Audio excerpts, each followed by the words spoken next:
Joining us now are Lieutenant Randy Sutton, a law enforcement veteran who served 24 years with the Las Vegas Metropolitan Police Department, along with retired FBI Supervisory Special Agent James Gagliano.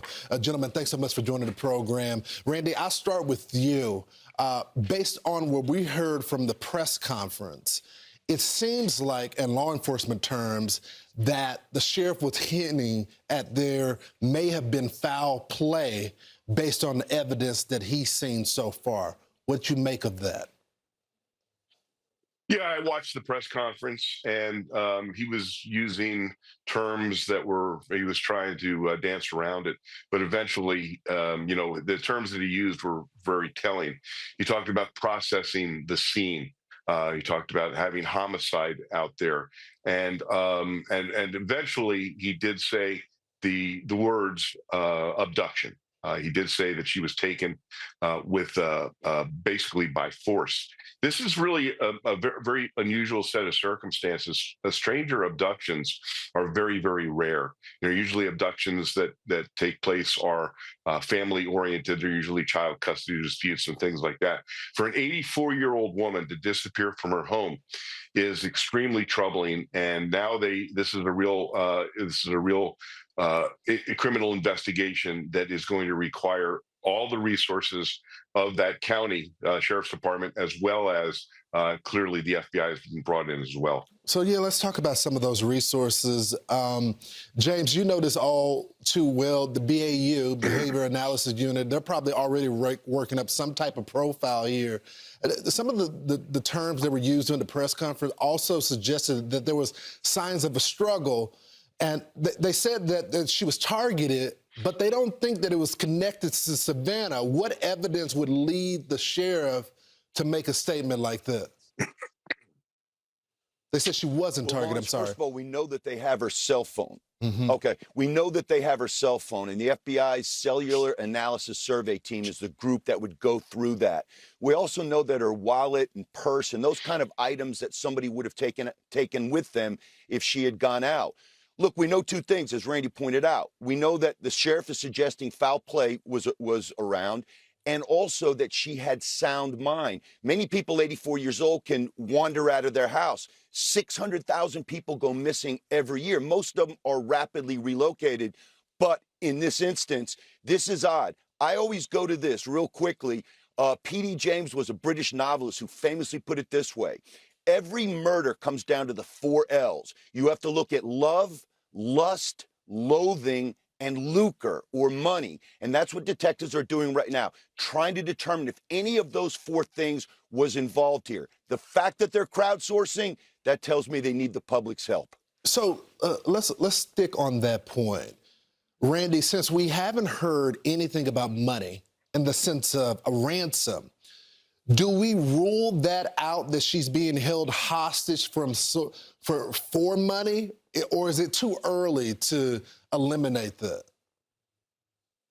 Well, we can't eliminate anything, but a ransom, a kidnapping with ransom, really, really unusual. I mean, it happens so rarely, and when you're talking about an individual who is in the public eye, if this was targeted in some way as a form of retribution or terrorism against the family of someone who is a celebrity.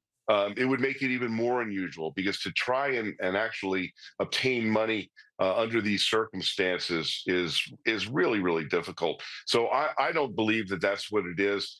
I unfortunately also believe that they didn't have the homicide unit out there for nothing.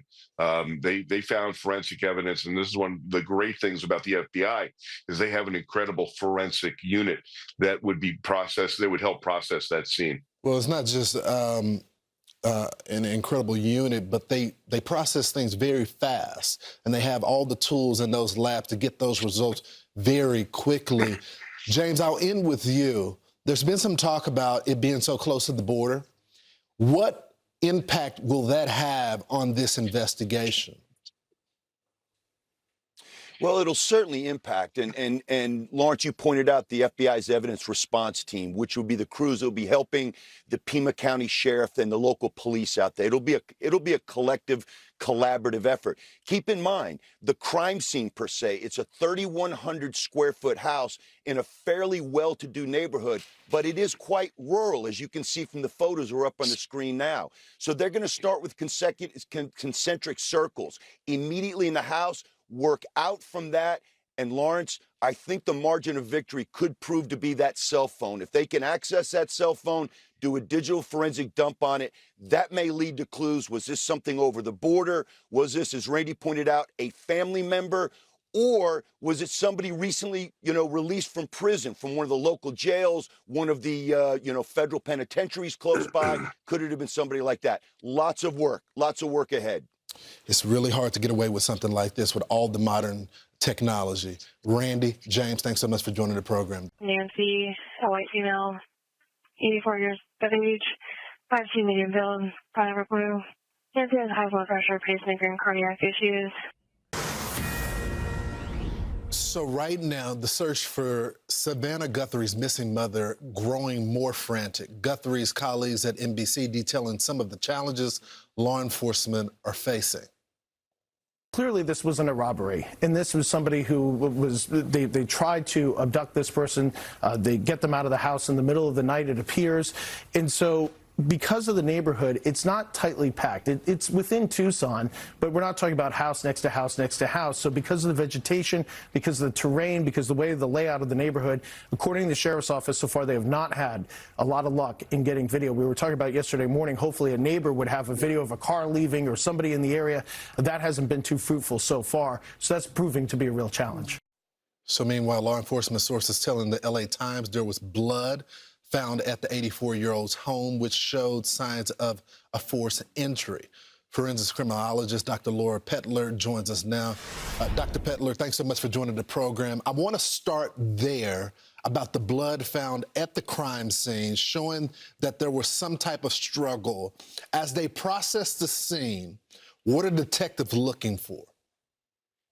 So, good morning, Lawrence. Thank you for having me. Yes, this is a very serious case. And when they're processing the scene, they're going to be wanting to look at every single thing that is normal in the house compared to what would not be normal. So, obviously, blood and any kind of forced entry would not be normal. And the way that they're going to do this is by using victimology. They're going to learn everything that they can learn about Nancy Guthrie, and then they are going to compare it to what they're seeing in the scene. It's normal to process for fingerprints, for DNA, for trace evidence, for impression evidence. There's lots of different types of evidence that they can process for in the scene. And then with rapid results and a lot of the technology that we have today, they can get information about various types of evidence pretty quickly. So, Dr. Petler, before they called the police, they thought that she was just missing. So the family went back to the home. They could have unintentionally contaminated the scene. What do investigators do in those type of situations? Unfortunately, that is normal. A family member that is frantically looking for a missing family member, the first thought is not usually, oh my goodness, my family member has been abducted. Then the first thought is maybe the person is injured or the person has fallen ill in the home, especially when you're dealing with elderly care. So the fact that they were in there and that they tried to locate her will be taken into account by investigators, and they can use samples to rule out contamination and try to mitigate and limit the effect of any potential contamination that was unintentionally done by family members who are looking for her.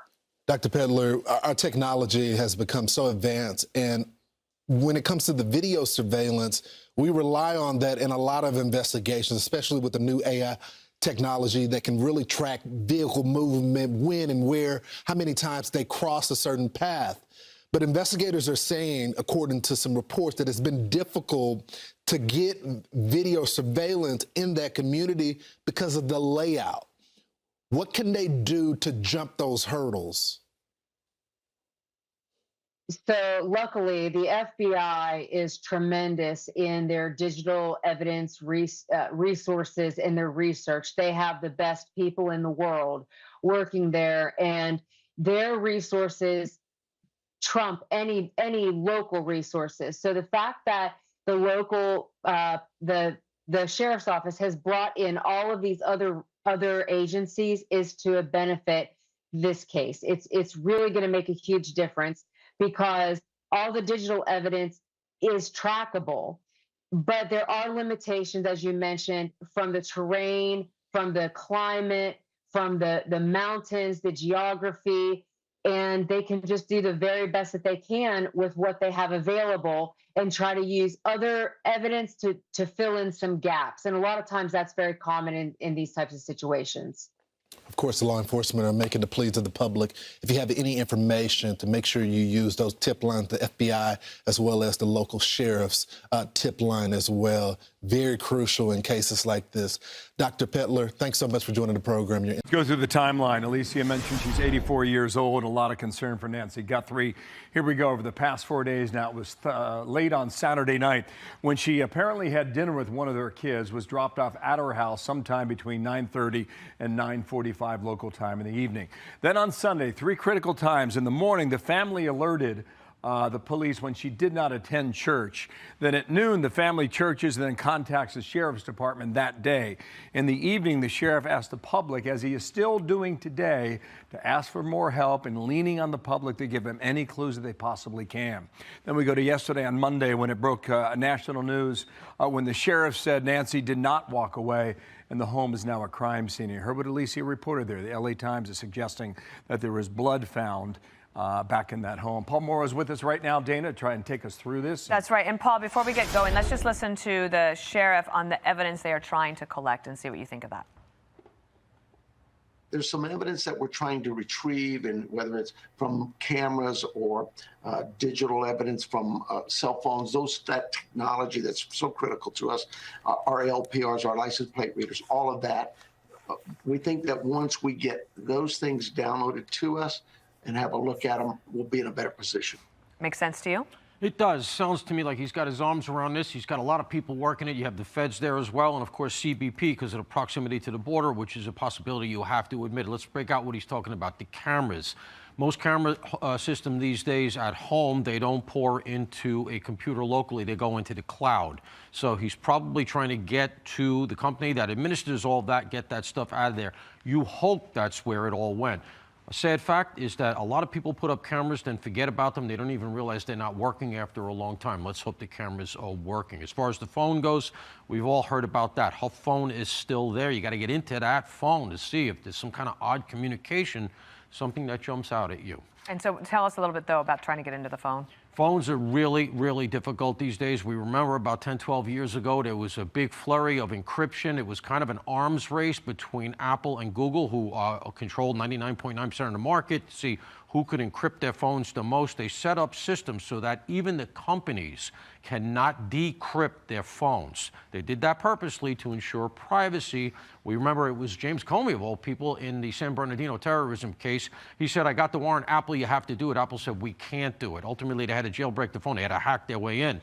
That's been the paradigm since. These phones can be extremely difficult to get into, and that's why they are going to do everything they can to get into there, because a lot of them are set that if you try to brute force your way in, that is to say, run millions of code possibilities, it wipes the phone. Two things that strike me. They say she could not walk more than 50 yards on her own. I don't know if she had a walker or not. That has not been reported just yet, which suggests that she was put in a vehicle and perhaps driven away. Right. The second thing is the sheriff said, I need this community to step up and start giving us some calls. Yeah. That sounds it suggests to me a bit of desperation on behalf of the investigation. I mean, look, you know, he's right now dealing with a lot of unknowns, of course, and what they're hoping is that somebody saw something because they can narrow the timeline down, because they're going to be going along 2 tracks here. There's the track here potentially that it was somebody known to her and who knew who her daughter was, right? Which implies some sort of a ransom thing or something like that. Or something completely random that we're not perceiving right now. They immediately put out the tip line. They did put out a reward, but let's go to the car since you mentioned it real quick. There's likely, this is a desert area, they're gonna have tire tracks, right? They probably have some idea, at least the size of the car. Is it a truck? Is it a sedan? That kind of a thing. But the other thing is this happened in the middle of the night. There's going to be a lot fewer cars on the road. I can guarantee you right now they have an army of guys who are out there pulling cameras from the municipality, things that are owned by the town. You don't need a search warrant for that. They're asking the public for help. That's the kind of help they're hoping for. Ring cameras, even things like FedEx doing a delivery. They have the dash cam things. Remember the I often use the Koberger case because the public knows it.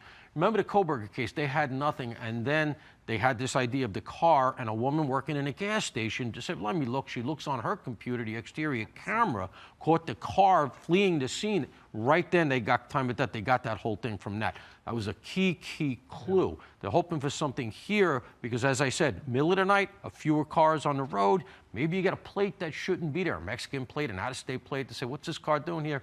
And now you got something. Okay. Paul, can we ask you just real quickly as well? Tyler Robinson, the alleged killer of Charlie Kirk, will be back in court for a hearing about media access. And Erica Kirk, her lawyers have said, without meaningful access to these proceedings, the public will be unable to directly observe and evaluate the evidence presented, leaving a critical gap in understanding the circumstances surrounding his death. And at the end, she says, such an outcome serves neither the interests of justice nor those of Miss Kirk. What do you think happens here? So I think ultimately the judge, of course, is going to allow cameras, in my estimation, because of the public interest in this thing. He's a relatively new judge, and he's feeling his way. He's aware of the fact that it's a capital case, and so he wants to check every box. But I think a lot of us feel like this is getting into dilatory tactics, right? They're trying to delay from the defense side of things. It's complicated. You got the defense, you got the prosecution, you have Ms. Kirk, but you also have the media, all of whom. So you got 4 different entities here who are all paying this judge with motions and with papers. Bottom line is this. They're now alleging, that is the defense, that there's another conflict of interest, that one of the other prosecutors has 2 members of the congregation whose children were in the crowd that day. As we all know, the entire world saw that horrible video and became aware of this immediately. It went out on social media, etc. And the idea that somehow that prejudices the prosecution into doing their job is facially ridiculous. That's their job. Of course they're going to do that. The only way I could see prejudice, if there was some implication that they wouldn't have brought the case, if not for the fact that they had some kind of tenuous connection, or if they weren't going to go for the death penalty, except for that, which is what the defense is alleging now. I think that the judge at this point has to move this thing along. 100%. These are really early motions. We haven't even indicted the guy yet. Yeah. Wow. These judges, in this case and in the Mangione case here in New York, these judges have to step on the gas. Yeah. It's taken a long time to make these decisions. Mangione cases here in New York. Yeah. I mean, look, justice moves slow, but shouldn't move this. Too slow. Right on. Paul, thank you very much. Terrific input. Thank you. Where is Nancy Guthrie? 84 years old, and her Arizona home vanished. She is the mom of NBC's Today Show host, Savannah Guthrie. Fox News confirming new information in the case. Listen to this. The last time Nancy Guthrie's pacemaker was synced with her Apple devices was Sunday morning, and investigators discovered blood inside her home. I'm Harris Faulkner. You are in the Faulkner Focus. The Pima County, Arizona sheriff confirming Nancy Guthrie may have been taken, kidnapped from her bed. But he has designated 84-year-old Nancy Guthrie's Tucson home a crime scene. They did that pretty early on, although no details why they suspect abduction. Here's the sheriff. It is our belief she was removed from that home against her will. We're racing the clock here. The family has told us 24 hours without those meds could be fatal. And here we are at 30 plus hours or more. We never give up hope. We'll always be hopeful that we find her safe and sound. But there is a side of this that we just can't ignore when we see things in front of us. Let's jump into the timeline now. Nancy Guthrie was last seen Saturday night around 9:30, 9:45 after a dinner with her family. Her church alerted the family when she did not show up the next morning for Sunday service. They then did their own search, we are told by the Sheriff's Department during that news conference we carried live during this hour yesterday. The family searched and then contacted police to report her missing. And the timeline there was between 11 and noon. They did their own by noon. The Sheriff's Department was in. The sheriff will not rule out foul play in this case. We knew that very early on as you look at the timeline. And yesterday he confirmed criminal activity at the home and also announced an abduction, possibly, of Nancy Guthrie. Former FBI Special Agent Nicole Parker is coming up with me in focus. Let's begin with senior correspondent Alicia Acuna outside Nancy Guthrie's home in Tucson. Hi, Harris. You mentioned that Fox News Digital reporting that pacemaker last synced with the Apple devices around 2 a.m. We also understand, according to Fox News Digital, that those Apple devices were still in the home, the Apple Watch still on its charger at the time. Keep in mind, this is the last time that Nancy Guthrie was seen was in the evening of Saturday when the family dropped her off at her home after dinner. Now, we want to give you a better idea of what this neighborhood looks like and a sense of where she lives. We are in the northeast part of Tucson in the Catalina foothills. Harris, I know you are very familiar with this area. You can see this area, which has many nice homes. It's also spaced out a bit when it comes to homes in proximity. We have been told that neighbors have been asked to turn any door camera footage into authorities, and we understand that is happening. Now, back here on the street, Harris, and with that in mind, I want to give folks a look at the street we're talking about. So you can see it's a beautiful street, lots of desert vegetation, a lot of cactus. What you can't tell is that there are actually quite a few homes, and that's by design. They're set into the back. What you also don't see, Harris, are lamps. You don't have lights here in the street. We were here at 3:30 this morning. It was pitch black. Part of that is local ordinance dealing with light pollution and such, but you really can't see anything. So the question is now, what do those door cameras hold? What were they able to see in the middle of the night in this already dark place? We will have to wait and see. One other thing, Fox Digital now confirming the Los Angeles Times reporting that there was blood found in the house. Fox News Digital now saying that it was just maybe a drop or two of blood just outside the home. We are still waiting for another update from the Sheriff's Department. Harris? Look, I saw you taking that walk very early, starting out on Fox and Friends this morning, and I thought it was so important for you to mention that because after the sheriff spent a good amount of time during that news conference yesterday, just avid about how much they need technology and camera footage and check your ring bell and all of that. I thought about that. And I mean, the Skyline Drive area is pretty pitch black until the sun creeps up. I mean, there are not even a lot of security lights that are on unless you're moving around a lot. So otherwise, because there's so much wildlife up there, mountain lions and javelina, things would be going off suddenly. So you don't have that. They're positioned in such a way, the motion sensors for most homes, so that they don't keep going off. So even those cannot turn on lights repeatedly because of all the animal movement. It is a tough area to find someone in, but we'll continue to watch it to see if maybe she was taken outside that area. Alicia, great reporting today. Thank you. Nicole Parker, former FBI Special Agent, Fox News contributor, is with me now. There is a detail in this that I want to know about.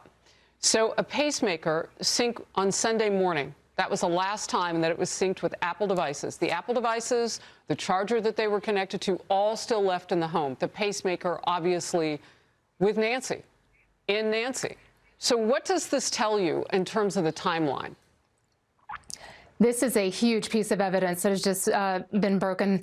And I think that is what this case will come down to, is technology. And the fact that the pacemaker was no longer there and able to sync to the devices, that is extremely crucial. I think another thing that law enforcement will be looking at were there any other devices that were attempting to, when you go into an area and it says, would you like to sync to this Wi-Fi? I'm sure that they'll be checking to see if the intruder brought any of their own devices to see if anything hit routers, to see if they can backtrack in that way as well. But I think it's important to note, victim selection in this case was extremely deliberate. This is not by chance. We know that the most vulnerable members of society are children and the elderly. And I just keep going back to, again, a very different case, a very different motive for sure. But Elizabeth Smart, she was abducted from her home in 2002 in the dead of night with her little sister present.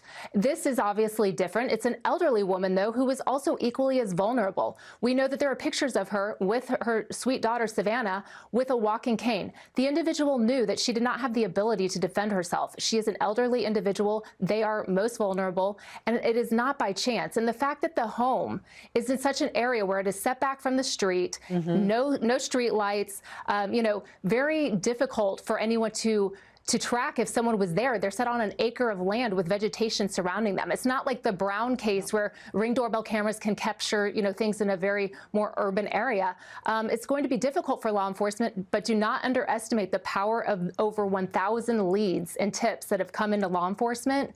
They will be checking license plate readers in the surrounding streets and areas, because remember, this woman was taken from her home and had to have been transported in some way. Maybe not the exact neighborhood. If they turned down the lights, there were no lights, not a lot of cameras captured it. But even the surrounding streets and neighborhoods, law enforcement will be checking every single surveillance camera in that area in that time frame. And now you have the 2 a.m. time frame that helps them narrow in on when this actually occurred. Yeah, and I mean, when you talk about, and Alicia did such a great job of showing that all morning long, the recessed positioning of a lot of those houses, it does give you a beautiful look at they're in the Saguaro National Forest, just above where this is at North Campbell and Skyline Drive. So when you look at that, you can't see a neighbor's porch from a neighbor's porch, because everything is recessed back. And it is, I mean, these cacti are huge. These are not just baby ones that were built with new construction. And so all of that matters, because to keep an eye on each other as neighbors, you'd have to be on the street. Your last quick thought about just searching outside of this area. How does this work typically? Because they've been at this property. So what's next? So what's next is they're, again, going to continue to pour through all of the evidence. The cell phone was there on site. Law enforcement will be going into that. We know that there was no ransom note left. There's no ransom demand based on what law enforcement has told us. And so, again, they will be relying on the tips of the individuals in the neighborhood, any cameras, license plate readers, and also interviews. We cannot underestimate the power of human intelligence in the interviews. Who were the caretakers? Who are the people, the pool person, the mailman, the pest control person? Who knew that she lived in this home by herself? We know that Savannah Guthrie had her mother on set with her on the Today Show, and recently in November was even in Tucson with her mother on air. Who knew that? Was Savannah herself the target of something? Was there someone who had a grievance with Savannah?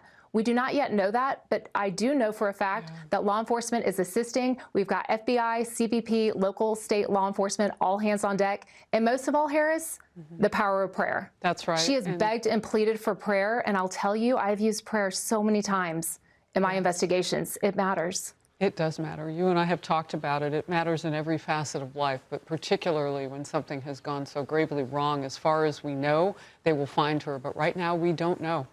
Nicole, thank you. There's been a development as well. 11:30 Arizona time, 1:30 p.m. Eastern time, because there's just a 2-hour difference this time of the year. They haven't kicked up to being a 3-hour difference. Usually it's that, but they don't observe daylight saving there. So at 11:30 a.m. Arizona time, the Sheriff's Department now is going to give a brand new news conference and an update. Watch for that on Fox News. You know we are dedicated when these things... Let's bring in former NYPD Lieutenant Darren Porcher just to expand on that. I mean, if you wanted to abduct somebody and hold them for ransom, I mean, that would probably be the best case scenario at this point, because you would think that you could get her back. Other than that, we don't know why she would be taken. Right. That's one of the reasons why the abduction could have happened. But let's go into when the abduction occurred and how it took place. One of the things that the investigators would look for is something referred to as blood splatter. Where do we have the largest component of blood? And that usually happens when the person is first attacked.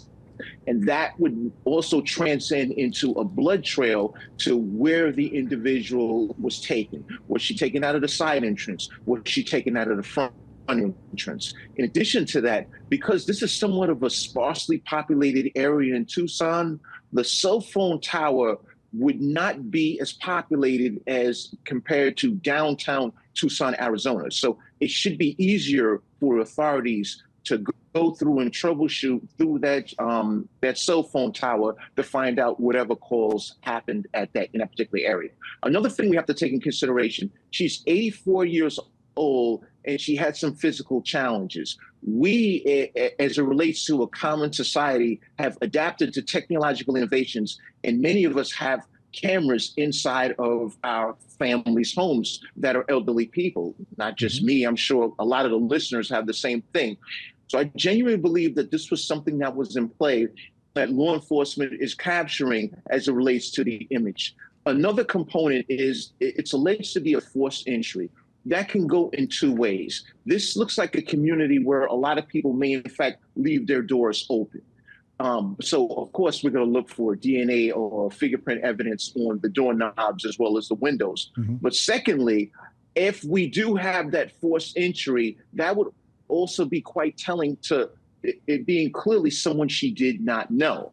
If it's someone that she knew, more than likely that person was able to enter the house on their own accord, and there was a discourse and she was removed.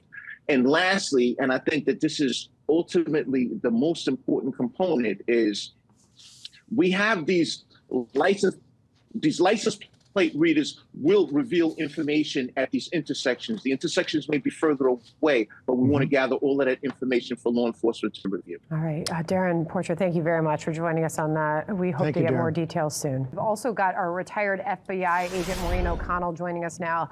Maureen, jump on in here on what you just heard in that news conference. What struck you? Well, I think there is a lot of work going on behind the scenes. The fact that they can't get into the cameras is actually not that uncommon. I have a business where I put cameras in, and we look at cameras, and people get cameras installed, and then they have no idea how to even access them. They don't practice it. So I heard last night on a podcast that the sheriff did that he said they're not even sure if the cameras right now are cloud-based, which was pretty surprising. So, but they are going to the companies. The companies will be able to tell them how it's set up, who has access, and you know, whose email address is attached to the account, et cetera. So there's a lot of stuff like that going on. Also, with the geofencing of the devices, and not just the cell phones, if the offender had on an Apple Watch or anything else, they're going to do, the FBI is doing geofencing the day before the event happened and at around the same time, and the night that the offense occurred, and then they're going to look for differentiation in there. From that point, they're going to expand out for days or even weeks in advance to see if someone was casing the house or anything along those lines. In my opinion, based on years of experience and looking at this location, this isn't something that someone just happened upon. I would be shocked if that was in fact the case. I think maybe this person met Nancy and just thought she was lovely, talked to her and realized she was there alone, and who knows what happened from there. So once they expand out at different times of day and or over the, you know, for the past week or so, they may come up with devices that didn't belong in that area, or people they should in fact question. But there's just 18 different, or maybe 25 different things going on at once right now. And the DNA, the sheriff also said in a podcast he did late last night that they have submitted DNA and they put a rush on it, and that usually takes 5 to 10 days. But that DNA, if it's rapid DNA, and if the offender is not in the system, then they have to go to forensic genetic genealogy, which is a whole nother can of worms, and that is not a quick process. No, as we saw with Brian Kohberger, and the Kohberger case also brings up this idea of cell phones that aren't usually in the area coming in and going out of the area. I'm sure that they're looking at that. But in terms of why you would abduct an 84-year-old woman, I mean, it's a lovely house that she lives in there, in a lovely neighborhood. We don't know if there was anything of value inside the house, whether there might have been jewelry or artwork or whatever that might have been targeted. But our understanding from the sheriff's news conferences is it didn't look like a robbery. It didn't look like anything of value was taken. He said that there were just signs that this was a crime scene. So again, we come back to the question of, why do you abduct an 84-year-old woman? There are a number of reasons for that, and none of them are good. And I'm not going to extrapolate out on that right now. It's not, it's awful. The fact that an 84-year-old woman was ripped from her bed between 1 and 4 a.m. I just cannot even imagine what this family is going through. I mean, this is the worst situation any of us could imagine for a parent that we love. Our hearts break for this family and what they must be going through, Maureen, and we understand the emotions behind what you're saying. You've seen a lot. And obviously there are a lot of things that could have played out here, a lot of scenarios that could be happening right now, and it's a tough investigation, and we have very few details right now, which makes this even harder. Maureen, thank you very much. Yes, go ahead. I was just going to say that question that John proposed is a good one. Why was she removed from the house? Right. That is the main question, and there are only a few answers, and none of them are good. There's no reason for them to take her from that home unless it's just the worst possible reason. Our hearts break for the family. Maureen, thank you very much. Thank you, Maureen. You've been briefed on Savannah Guthrie's mom missing in Arizona. I think it's terrible. Would you commit to more federal agents like helping out on the search? Sure, I would. I'm going to call her later on. I think it's a terrible thing. I always got along very good with Savannah. Very unusual situation, but we're going to find out. Have you heard anything? Yeah, what do you want? Jesse, we got very few answers to the many questions today surrounding the abduction of Nancy Guthrie from the sheriff at a rather bizarre press conference. For instance, he was asked if he believed the 84-year-old was taken from her home here in Tucson by one or more people. His answer, quote, no clue. He was asked if he believes that investigators are searching for someone who is still alive. His answer, quote, we hope we are. Now, the sheriff did confirm that they have found DNA on the property, Nancy Guthrie's home, but he did not confirm the reporting of Fox Digital that DNA is comprised of blood drops. The sheriff did say, though, the only match they have so far found to any DNA found at the crime scene is to Nancy Guthrie herself. He said job number one for them now is to start from the beginning when Nancy Guthrie was last seen.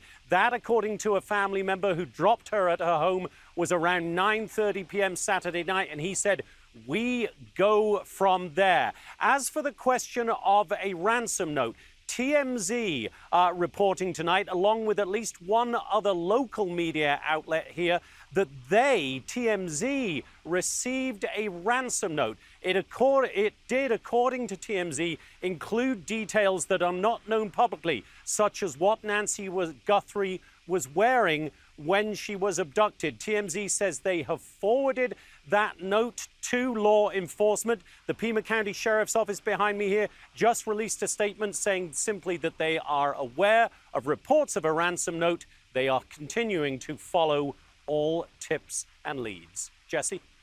Thanks so much, Jonathan. Hey, Sean Hannity here. Hey, click here to subscribe to Fox News YouTube page and catch our hottest interviews and most compelling analysis. You will not get it anywhere else.